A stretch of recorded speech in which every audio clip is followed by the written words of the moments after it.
Let's talk about the guys with the World Series rings. The LA Dodgers, a Japanese star snub. This is really interesting. We've talked about Tatsuya Imai, the big right-hander from Japan who's coming here.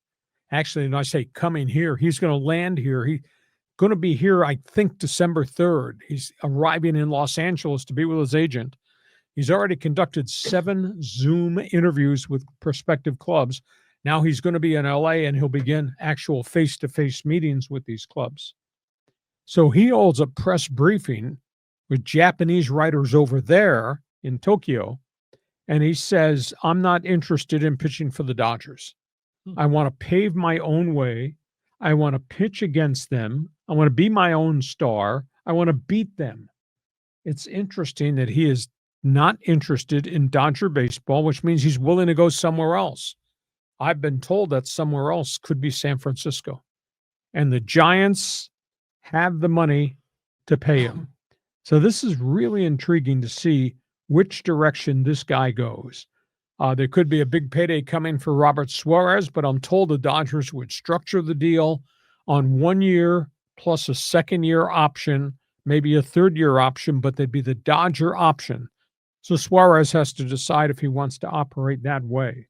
They've evidently turned away from Kyle Tucker. They're just not willing to go 10 years for a 31-year-old outfielder. Or sorry, not 31-year-old outfielder, 28-year-old outfielder.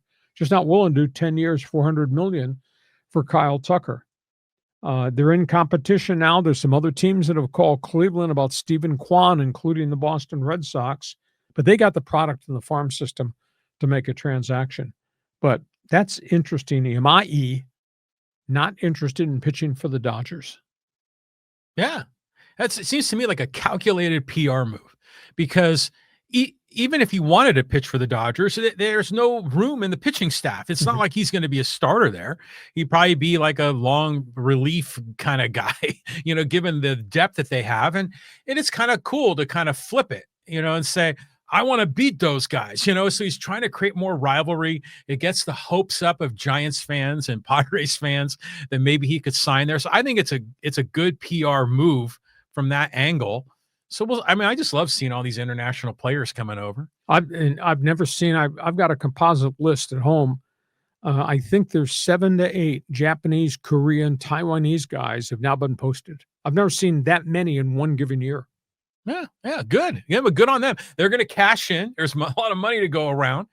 Teams are going to get better, and you can sign these guys without dealing with the international draft. So it's like, it's easier pickings, than trying to find other ways to staff up your team. So I think it's great. I think it's terrific. And even the Dodgers, they got so much talent, so I'm glad there's other teams in on this Kwan thing, if for nothing else but to jack up the price to make the Dodgers have to overpay. Okay, you're a baseball fan representing the Padres or the Dodgers. Jump on board. Fans Forum chat box is open.